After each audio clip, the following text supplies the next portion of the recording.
لەم ئەخیرانەوە دکتۆر مستەفای زەڵمی جارێک شتێکی خۆشی گێڕایوتی کەسێکیان هێنابوو لە فەڕەنساوە بیرۆکەیەکی زۆر مهمی متەتەویری هێنابوو هەی بیرۆکەکەی باس کرد ئەوەیە کە هەر مناڵە جەریمەکە ئەبێت دایک و باوکی باجی جەریمەکە بن ئەمەش پێم وتمەوە 500 ساڵ پێش ئێستا لە کتێبی فروعی مەزهبی مالیکەوە بە درێژی باس کراوە یعنی باوک مناڵەکەی ئەگەر پارەکەی گەیشتە ڕێژەی زەکات با خۆی حدی بلوغی نەبێت تەکلیفی نەبێت من زەکاتەکەی بۆ دەرەکەین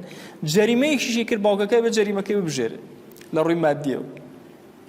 تازە ئەو پێی ئەگات و ئەڵێ بیرۆکەیەکی نوێم هێناوە بۆ جیهان کە ئەبێ ئەو کەسانەی مکەلەفن مناڵەکەیان ڕاگیرکن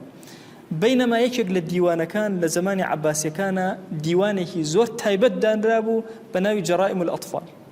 جەریمەی مناڵەکان مناڵێک ئەگەر جەریمەی کرد غەڵەتێکی کرد شوشەیەکی شکان کێ ئەم شوشەیە ئەبژێرێ کێتە یعنی هەمووی لە ئیسلامە سبحان الله تەواجودی هەیە قاضی مسلمانان کە شروطی زۆرە مفتی مسلمان جیایە قاضی جیایە شێخ و شیوخ جیایە هەموو ئەمانە ڕوتەبن لە ئیسلامە باسێکی سەر بەخۆیە ئەوەش بەشێکن لە ئیسلام بەشێکی زۆر گرنگن لە سوڵتەی سیاسی لە ناو دەوڵەتە کە